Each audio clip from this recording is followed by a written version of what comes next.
ఓం శ్రీ గురుభ్యో నమః.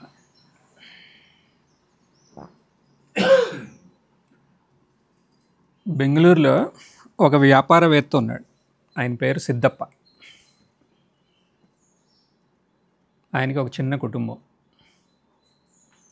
ఒక భార్య, 2 పిల్లలు సుఖంగా ఉన్నారు. వాళ్ళకి ఒక కోరిక కలిగింది, పుణ్యక్షేత్రాలు సందర్శించాలి అని. సో మాయాపురి, హరిద్వార్కి వెళ్దాం అనుకున్నారు. హరిద్వార్ రిషికేష్ యాత్ర. సో ట్రైన్ బుక్ చేసుకున్నారు, హరిద్వార్ వెళ్ళారు. అక్కడ మనసాదేవి, చండీదేవి ఆలయాలు దర్శనాలు అయినాయి. రిషికేష్ అక్కడ కూడా ఆశ్రమాలు అన్నీ సందర్శించారు. గంగామాత స్నానం తరించారు. వెనక్కి వద్దాం అనుకున్నప్పుడు ఎవరో సలహా ఇచ్చారు. ఇక్కడి వరకు వచ్చారు కదా, అంత దూరం నుంచి, బెంగళూరు నుంచి హిమగిరి దర్శనం అవ్వలేదు కదా మీకు, మంచు కొండలు చూడలేదు కదా, గంగా ఉద్భవ స్థానం చూడాలనుందా అన్నారు. చూడాలనుంది అన్నారు. సరే గంగోత్రి వెళ్ళండి. ఇక్కడ ఒకరోజే ప్రయాణం, గంగోత్రి వెళ్ళండి. కారు తీసుకుని గంగోత్రి బయలుదేరారు. సాయంత్రం అయ్యేవాటికి కొండల్లో ప్రయాణం అంత సేఫ్ కాదు కదా, అందుకని ధరాలి, విన్నారా పేరు? ధరాలిలో గంగా నది తీరంలో ఒక హోటల్లో బస చేశారు. జోరున వర్షం.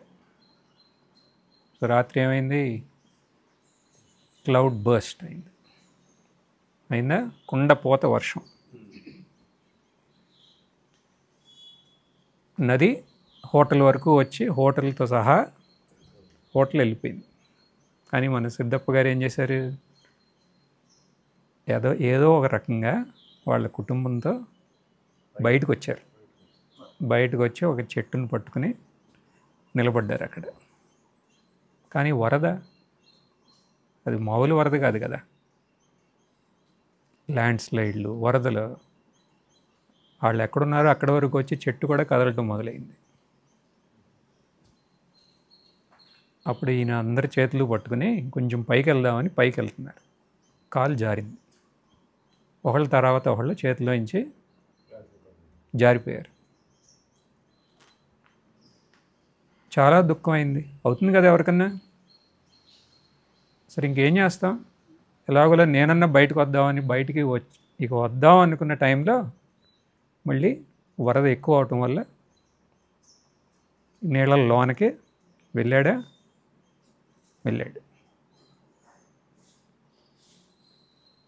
వెళ్ళే ముందు గట్టిగా ఒక కేక చేశాడు. ఏమని? మంజునాథ అని అన్నాడు. ఏమైంది అప్పుడు? ఏమైంది అంటే ఏదో ఒక కేక వినపడినట్టు అనిపించింది. ఏంటి ఆ కేక? నానా నానా నానా అని కేక వినపడతాను.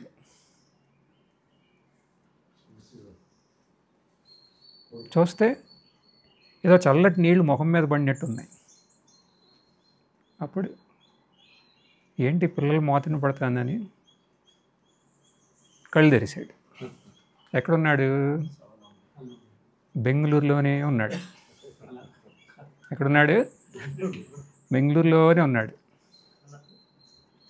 తడిసి ముద్దయిపోయాడు. ఎందుకని? అది ఎలాంటి స్వప్నం కదా, దుస్వప్నం కదా. అలాంటి స్వప్నం రావటం వల్ల అంత కష్టం అనుభవించాడు. ఎక్కడ? స్వప్నంలో. ఇంట్లో అంటే ఆయన ఇంట్లో కూడా కాదు ఇక స్వప్నంలోకి వెళ్ళిపోతే ఇంట్లో కాదు కదా, అది ఖర్చు లేకుండా హరిద్వార్ వెళ్ళాడా. కానీ పాపం ఏమైంది అక్కడ స్వప్నంలో? నదిలో మునిగిపోవాల్సి వచ్చింది. అన్ని కష్టాలు. అలాంటి దుస్వప్నాలు మనకు వచ్చినాయా? వస్తానే ఉంటాయి కదా. అలాంటి స్వప్నం వస్తే దానికి విరుగుడు ఏంటి? మేలుకోవటం. అంతేనా? మేలుకోవటమే. మేలుకుంటే ఆ కష్టం అంతా పోతుందా? పోతుంది. ఎవరికి పోతుంది? మెలకువలో కష్టాలు లేనివాడికే పోతుంది. అవునా? మెలకువలో మొత్తం కష్టాలు అయితే అక్కడి నుంచి ఆ కష్టాలు పోయి ఇంకో కష్టాలు వస్తాయి. ఇక్కడ కష్టాలు ఉంటాయా? మెలకువలో ఉంటాయి కదా. పిల్లలు లేరని కొంతమందికి కష్టం. ఇక్కడ ఉన్న వాళ్ళకి, పిల్లలు పుట్టిన వాళ్ళకి ఫస్ట్ పెళ్ళి అవ్వట్లేదని ఒక ఆయన కష్టం. అవునా? పెళ్ళి అయిన తర్వాత పిల్లలు లేరని ఇంకోళ్ళు కష్టం. పిల్లలు ఉంటే ఆ యోగ్యమైన పిల్లలు కాదని మళ్ళీ ఇంకో ఏడుపు. అంతా ఉంటే ఆ పిల్లలు మమ్మల్ని చూసుకోవట్లేదని అదొక గొడవ. కష్టాలనేవన్నీ. అనారోగ్యం వస్తే అది ఇంకొక కష్టం. మనకి బంధువులు, కావాల్సిన వాళ్ళు, వాళ్ళ శరీర వియోగం అయితే మరింత కష్టం. ఎన్ని కష్టాలు. వ్యాపారంలో నష్టం. ఎన్ని రావచ్చా లేదా? ఏదన్నా ఇట్లాంటివి రావచ్చు కదా. ఇదే కష్టాలు ఇవన్నీ వ్యవహారంలో. అంటే మన మెలకువలో ఉన్న కష్టాలు ఇవన్నీ. మరి ఈ కష్టాల నుంచి బయట ఎలా పడతాం? ఇలా కష్టాల నుంచి బయటికి ఎలా? మనందరి చేతిలో ఉన్న ఉపాయం ఏంటి? మనకు ఎవరో ఏమీ నేర్పకుండా మన చేతిలో ఒక ఉపాయం ఉంది. పుట్టినప్పటి నుంచి మనం అది చేస్తూనే ఉన్నాం. ఏంటది? గాఢమైన నిద్ర. నిద్రపోతే కష్టం ఉంటుందా? ఎంత పెద్ద కష్టం ఉన్నా సరే నిద్రపోయారంటే కష్టం ఉంటుందా? ఏమైంది? ఆ కష్టం లేకుండా పోయిందా లేదా? అవునండి, అది పోతుంది. కానీ అది తాత్కాలికమే కదా. దాని గురించి ఇక సత్సంగంలో చర్చించాల్సిన విషయం కాదు కదా. అంటే మెలకుగా ఉంటూ మనకి ఆ సుషుప్తిలో ఉన్న, సుషుప్తి అంటే ఆ గాఢ నిద్రలో ఉన్న ఆనందాన్ని, సుఖాన్ని అనుభవించాలి. అనుభవించాలా? అనుభవించాలని ఉందా మీకు? సో అది ఇవాళ మన సత్సంగ విషయం. ఏంటి? మెలకువలో సుషుప్తి ఆనందాన్ని ఇక్కడ నిరంతరం పొందాలి.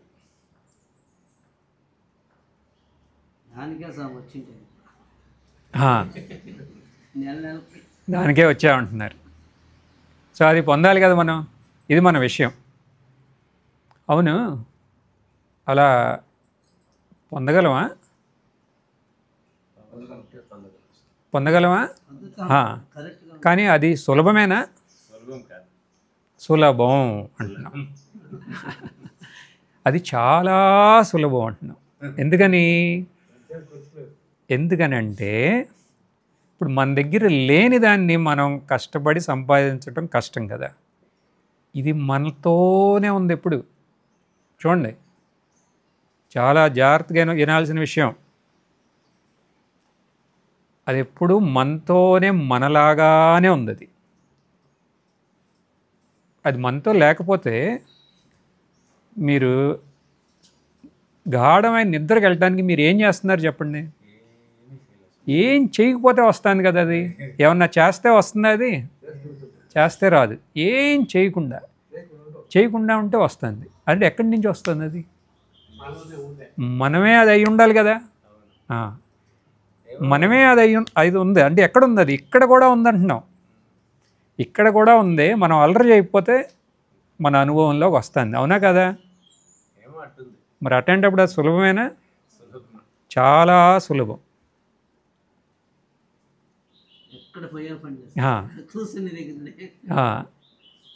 అంటే అది సుషుప్తిలో అంత సులభంగా ఉంది. ఇక్కడ కూడా సులభమే. ఎందుకంటే అది మనమే అయి ఉన్నాం కాబట్టి.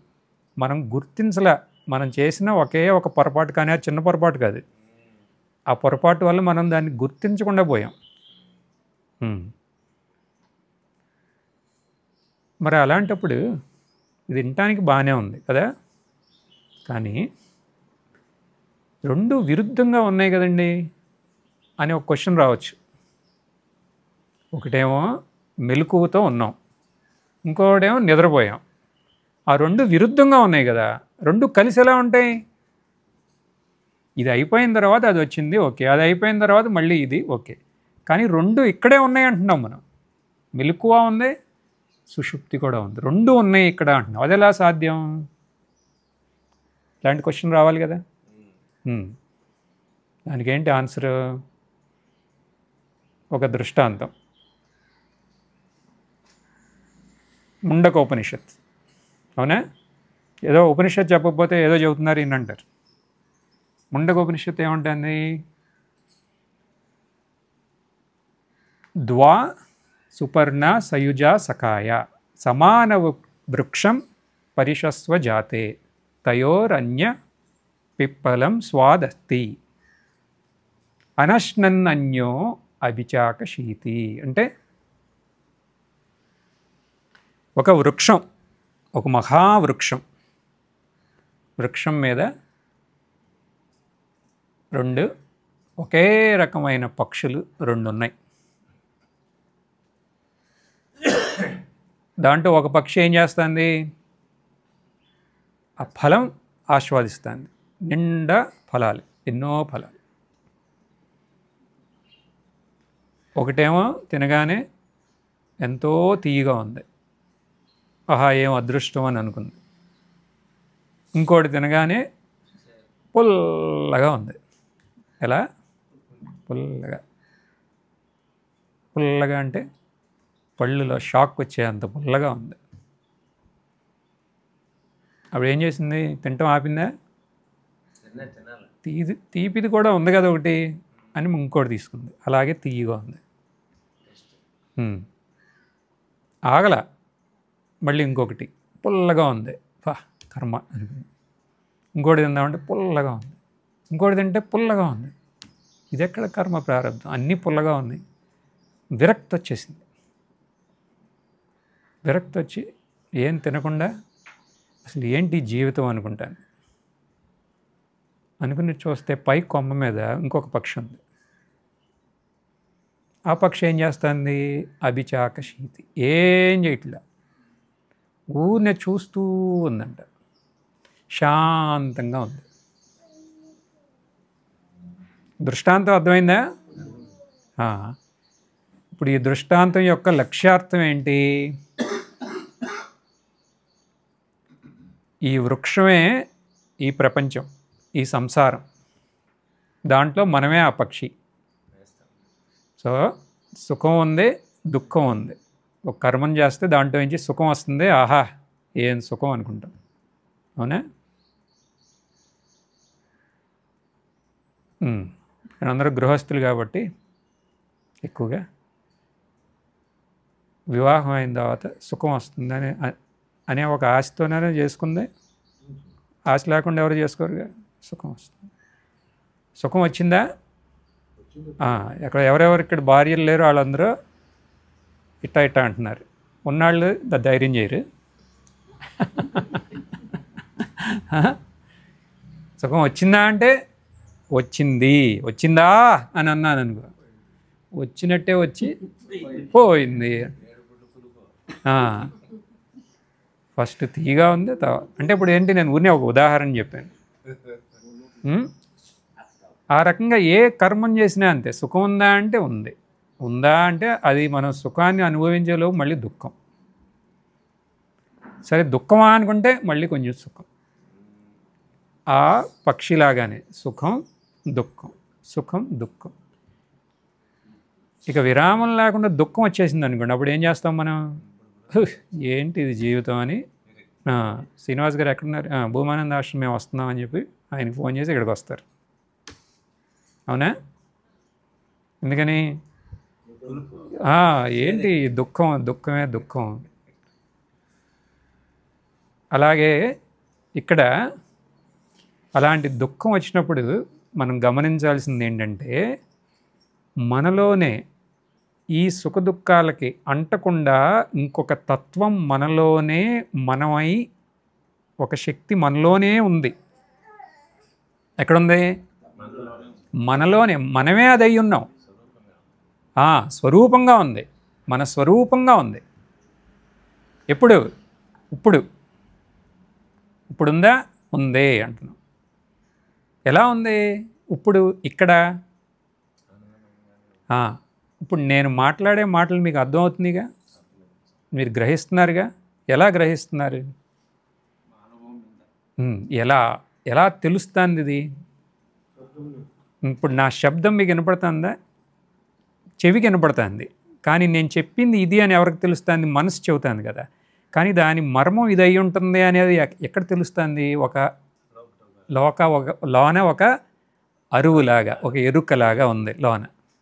అవునా? ఆ తెలుసుకుంటాం అనేది మనందరిలో ఉంది కదా. ఈ తెలుసుకుంటాం అనేది ఎవరిది అసలు? ఎవరిది? ఎవరిది? మనసుదా? శరీరాందా? మరి ఎవరిది అది? అంటే మనలో ఒక జ్ఞాన శక్తి ఉంది, ఒక చైతన్య శక్తి ఉంది. అది మనం ఇంద్రియాలకి మనం ఆరోపించాం. ఆ చైతన్య శక్తి వల్ల మనసు చైతన్యం లాగా మనకు అనిపిస్తుంది, అన్నీ తెలుస్తున్నాయి దానివల్ల. కానీ అన్నిటికీ కారణం ఆ చైతన్యమే. ఆ చైతన్యాన్నే మనకి ఎన్నో రకాల పేర్లు: ఎరుక, అరువు, జ్ఞానం, ప్రజ్ఞ, ఇంకా ఇంకా అమల, విమల, పరంజ్యోతి, స్ఫురణ, ఇవన్నీ. అది ఎక్కడుంది? మనలోనే ఉంది. ఉందా? ఎలా ఉంది అది?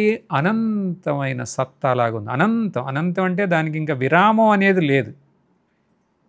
ఇప్పుడు ఈ సత్సంగం మీరు వింటున్నారు, సత్సంగం అయిపోయిన తర్వాత భోజనం చేస్తారు. అవునా?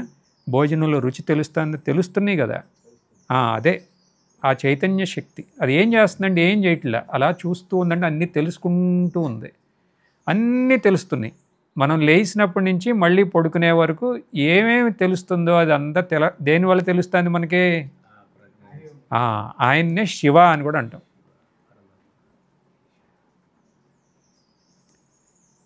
అది స్వయం ప్రకాశం. అంతేకాదు సదా ప్రకాశిస్తుంది.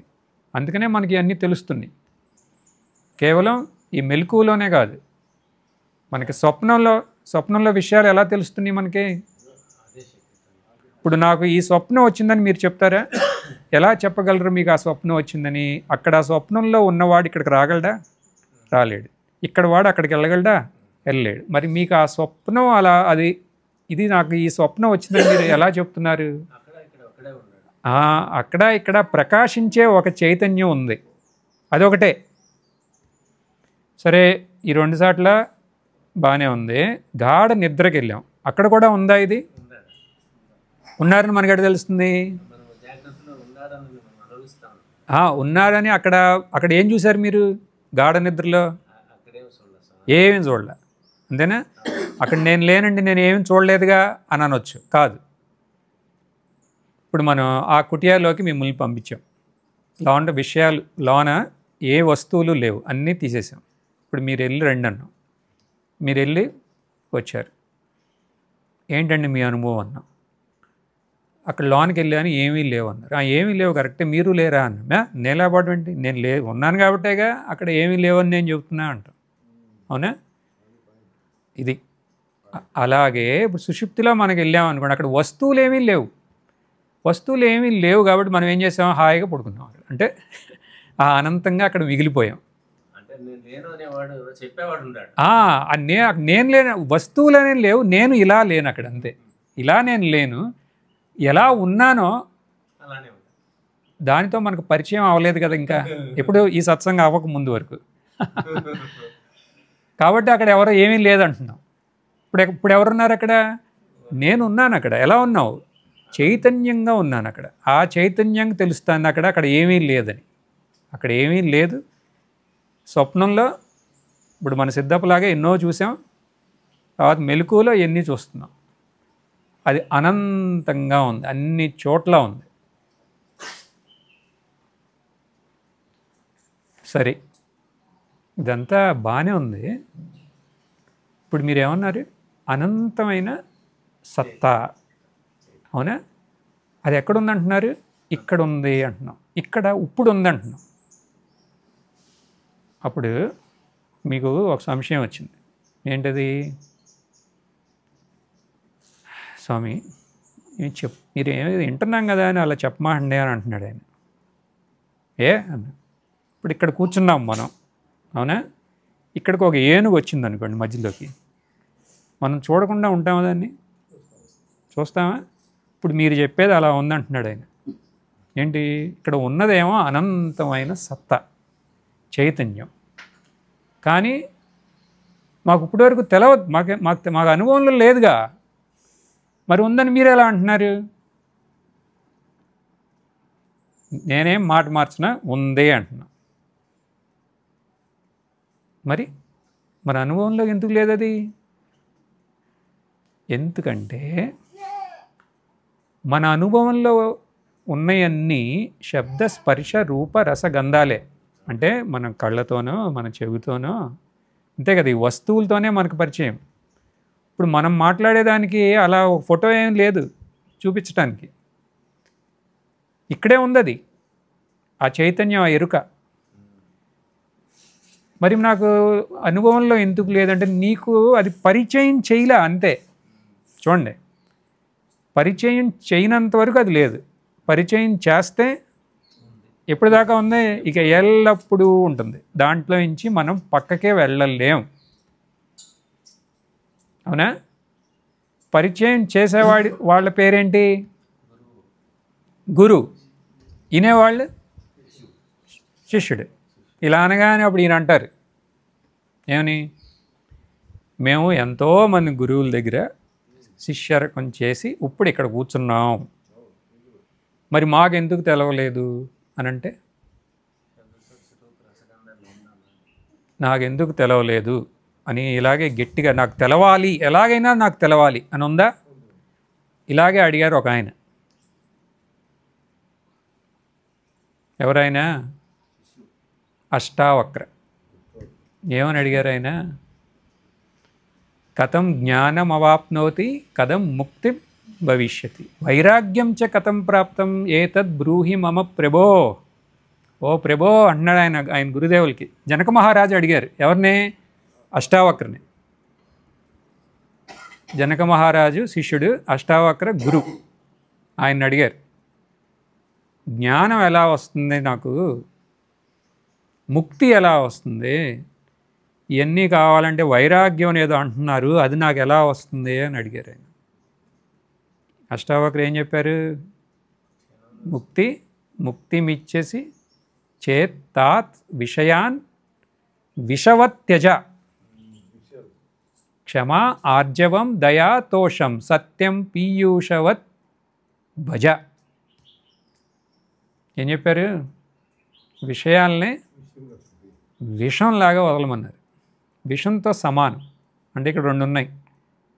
విషంతో సమానంగా మనం వదలాల్సింది, అమృతంతో సమానంగా మనం స్వీకరించాల్సింది. ఫస్ట్ది ఏం చెప్పింది? విషయాన్ విషవత్ త్యజ. ఇది ఒక స్థూలంగా మనం అర్థం చేసుకోవాలంటే ఏంటి? ఇప్పుడు మనం విషయాలతో మైమరిచిపోతాం కదా. మైమరిచిపోతే వాటి సత్యత్వాన్ని మనం గుర్తించం. ఇప్పుడు ఒక చిత్రం ఉందనుకుందాం, ఇప్పుడు దాని మీద ఒక సినిమా వెళ్తుంటే ఆ సినిమాతో మనం తాదాత్మ్యం, ఆ విషయాలతో తాదాత్మ్యం ఉన్నంత వరకు, అంటే దాంట్లో మైమరిచిపోయినంత వరకు దానికి ఆధారంగా ఉన్న ఆ తెరని మనం గుర్తిస్తామా? గుర్తించలేం కదా. వాళ్ళతో పాటు మనం ఏడుస్తాం, మనం నవ్వుతాం, మనం ఏదేదో చేస్తాం, వాళ్ళు ఏం చేస్తే అది. కానీ ఇది అంతటికీ ఆధారంగా ఒక తెర ఉంది అనేది గుర్తించం. అలాగే ఇక్కడ కూడా మనం ఈ వస్తువులతో మైమరిచిపోతే, విషయాలతో మనం వాటికి అధిష్టానంగా ఉన్న ఆ సత్యాన్ని మనం గుర్తించలేకపోతాం.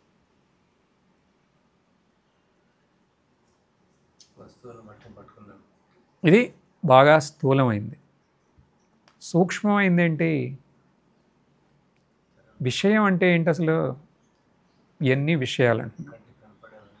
ఇవన్నీ విషయాలని మీకు ఎలా తెలిసింది అంటే మీ ఆలోచన వల్ల, అవునా? వృత్తి, ఆలోచన వల్ల. ఇప్పుడు విషయాలు త్యజించడం అంటే, ఇప్పుడు మీరు అన్నీ త్యజించేసాము, బెంగళూరు నుంచి ఇక్కడికి వచ్చేసాం, ఇక విషయాలు ఏమీ లేవు. ఇప్పుడు ఎక్కడికి వెళ్తాను నేను? నా రూమ్లోనే ఒక గుహ ఉంది, ఆ గుహలో కూర్చుంటాం. కూర్చోండి. విషయాలు ఉన్నాయా ఇప్పుడు? బాహ్యంగా లేవు, కానీ ఉన్నాయా? అన్నీ ఉన్నాయి, అన్నీ కనపడుతున్నాయి. ఇక్కడ మనసులో. వాటిని కూడా త్యజించాలంట. వాటిని ఎలా త్యజిస్తాం? వాటికి ఆధారంగా ఏముంది?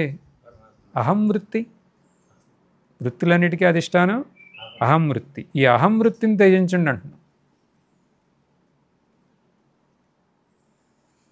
త్యజిస్తే ఏమవుతుంది?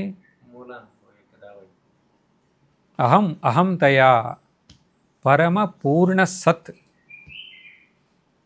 అహం అహం అదే ఈ వ్యక్తిత్వం, ఈ అహం నాశనం అవుతే రమణ మహర్షి ఏమంటున్నారు? అప్పుడు ఆ నిజమైన నేను అనేది మనకు అనుభవంలోకి వస్తుంది అంటున్నాం. ఎలాంటిది అది? పరమ పూర్ణమైన సత్. ఇది విషయాన్ విషవత్ త్యజ అంటే ఇది సూక్ష్మమైన అర్థం. ఇది మన అనుభవంలోకి ఇప్పుడు రావాలి అంటే చేయాల్సింది ఇంతే. ఆ అహం యొక్క మిథ్యాత్వాన్ని విచారణ చేసి అర్థం చేసుకుంటాం. ఇక్కడ వరకు బాగానే ఉంది, కానీ ఈ ఒక్కటి కొంచెం కష్టంగా ఉంది అని ఆయన అక్కడ చేయబెట్టుకున్నాడు. అవునా? ఇక్కడ వరకు అంతా బాగానే ఉంది, కానీ ఇదేంటి ఈ విషవత్యజ ఇదేంటండి? ఇదంతా ఇక్కడ వరకు బాగానే ఉంది, ఇదేదో చివరికి వచ్చేపాటికి ఇలా అన్నారు కదా. అందుకని ఇక్కడ అష్టావక్ర వారు ఏం చేశారు? ప్లాన్ బి ఉంది, ఇంకోటి. ఏం కష్టపడద్దు, ఇది కనుక చేస్తే ఇక ఇక్కడతో పని అయిపోయింది. ఇది కష్టంగా ఉంటే ఏం పర్వాలా, అది చేయటానికి మీకు అన్ని రకాల మిమ్మల్ని తయారు చేస్తామంటున్నారు ఆయన. ఎలా? ఒక 5 రత్నాలు చెప్పారు ఇక్కడ, వీటిని అలవర్చుకోండి అన్నారు. దాని ద్వారా కూడా ప్రస్తుతం ఇప్పుడు ఇహ జీవితంలో శాంతి ఉంటుంది, అంతేకాకుండా మీకు మెల్లగా యోగ్యత వస్తుంది. దేనికి? ఈ విషయాల్ని విషం లాగా త్యజించడానికి. అవునా?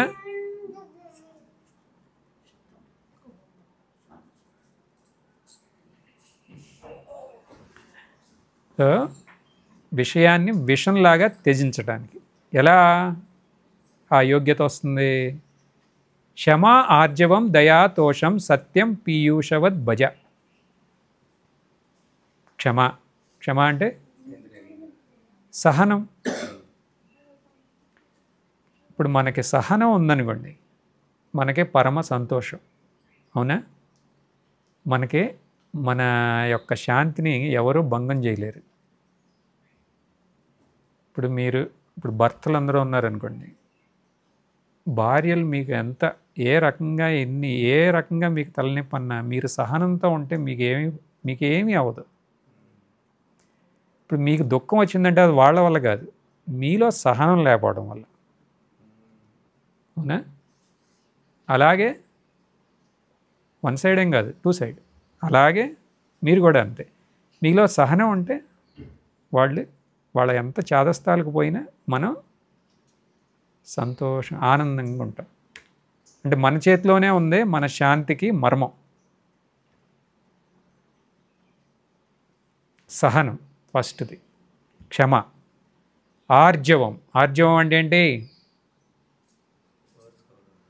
ఆర్జవం అంటే కాపట్యం లేకుండా ఉంటాం, నిష్కపటం. కపటం లేదు, ఇంకా ఒక మోస ధారణ ఉంటుంది, అది లేకుండా ఉండటం. అదేంటి? మనస వాచ కర్మణ, స్ట్రైట్ ఫార్వర్డ్. అక్కడ కాపట్యం ఏమీ లేదు. అంటే లోన ఒకటి అనుకుని ఇంకొకటి చేసి ఈ రకమైన ఉంటుంది, అది ఉండకూడదు అంటున్నాం. ఎందుకని? మనం దేన్ని ఇప్పుడు సాధించాం అనుకుంది? మన స్వరూపాన్ని. అవునా? ముందు మనకు ఒక స్పష్టత ఉండాలి. మనం ఎందుకు సాధిద్దాం అనుకుంటున్నాం, ఎందుకు తెలుసుకుందాం అనుకుంటున్నాం, దీన్ని తెలుసుకోవాలంటే నేరుగా వెళ్ళాలి కదా. మనం నేరుగా వెళ్ళాలంటే ముందు మన ప్రవృత్తిలో క్లియర్గా ఉండాలి, నేరుగా ఉండాలి. యూ షుడ్ బి క్లియర్ అనమాట మనం. తర్వాత ఈ మనస్సు, వాక్, మనం చేసే క్రియ అన్నీ ఒకే లైన్లో ఉన్నాయి అనుకోండి, అప్పుడు ఈ అన్నిటి యొక్క శుద్ధి అవుతుంది. అవుతేనే మన స్వరూపం మనకి స్పష్టం అవుతుంది. దానివల్ల ఇక్కడ కూడా మనకు శాంతంగా ఉంటాం. అవునా? క్షమా ఆర్జవం. మూడవది ఏంటి? దయ. దయ అంటే కరుణ. ఇప్పుడు మనతో పాటు ఉన్నవారి కష్టాలు మన కష్టాలలాగా భావించి మనం మన స్థాయిలో మనం ఏం చేయగలమో అది చేయటం వాళ్ళ శ్రేయస్సు కోసం. ఇది కరుణ అంటే. కరుణ అంటే కేవలం లోకా సమస్త సుఖినో భవంతు అని అనుకుంటాం కాదు. ఇది మనతో పాటు ఉన్నవాళ్ళు ఫస్ట్ అసలు మన ఇంట్లో అక్కడి నుంచి మొదలెట్టాలి. ఇది తర్వాత ఇరుగు పొరుగున, తర్వాత ఎవరైనా సరే వాళ్ళ కష్టాలు ఉంటే అది మన కష్టాలలాగా భావించి మన స్తోమతకి మనం ఏం చేయగలమో అప్పుడప్పుడు ఒక మంచి మాటే అవ్వచ్చు, అది చేయటం. ఇది కరుణ. దీనివల్ల మనకి దయ అనేది మనకు లభ్యమవుతుంది. క్షమ, ఆర్జవం, దయ. తర్వాత తోషం. తోషం అంటే ఏంటి? సంతృప్తి. తృప్తి. తృప్తి అనేది చూడండి, తృప్తి అనేది లేకపోతే ఎంత కోటీశ్వరుడన్నా బికారితో సమానం. అవునా? ఎంత కోటీశ్వరుడైనా సరే తృప్తి అనేది లేకపోతే ఇంకేముంటుంది? ఎంత బికారి అయినా సరే తృప్తి ఉంటే వాడు కోటీశ్వరుడితో సమానం. ఇప్పుడు నా కోసం కాదండి, మా పిల్లల కోసం అంటారు కొంతమంది.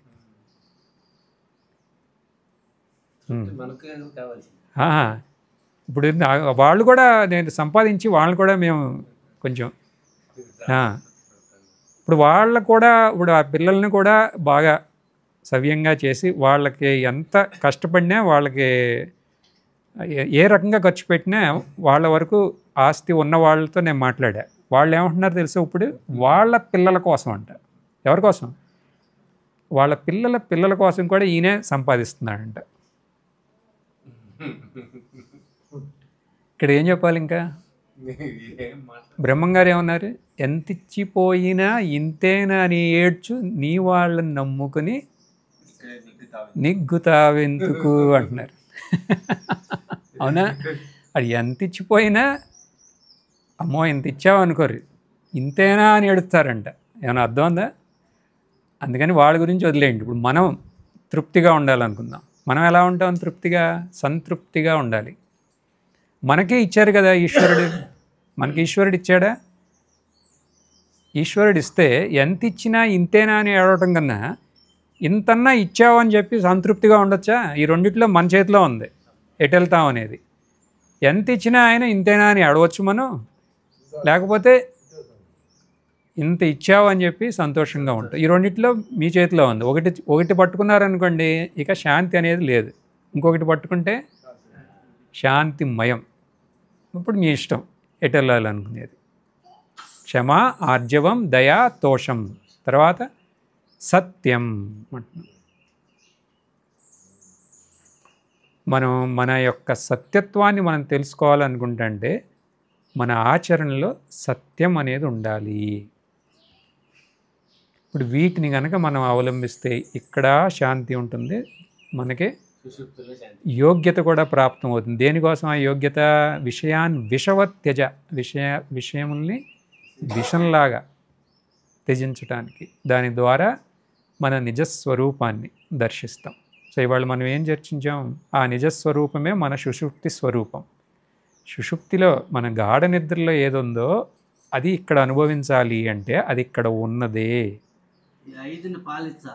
ఈ ఐదుని పాలిస్తే ఈ విషయాల్ని విషంలాగా త్యజించే ఆత్మవిచారణ చేసే యోగ్యత వస్తుంది మనకి. అవునా? దాని ద్వారా మనతో ఎల్లప్పుడూ మనలాగా ఉన్న మన స్వరూపంని గుర్తించి స్వరూపంలాగా ఉండగలిగే శక్తి మనకు కలుగుతుంది.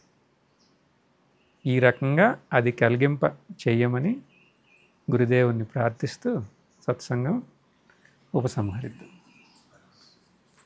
ఓం पूर्णमदः पूर्णमिदं पूर्णात् पूर्णमुदच्यते पूर्णस्य पूर्णमादाय पूर्णमेवावशिष्यते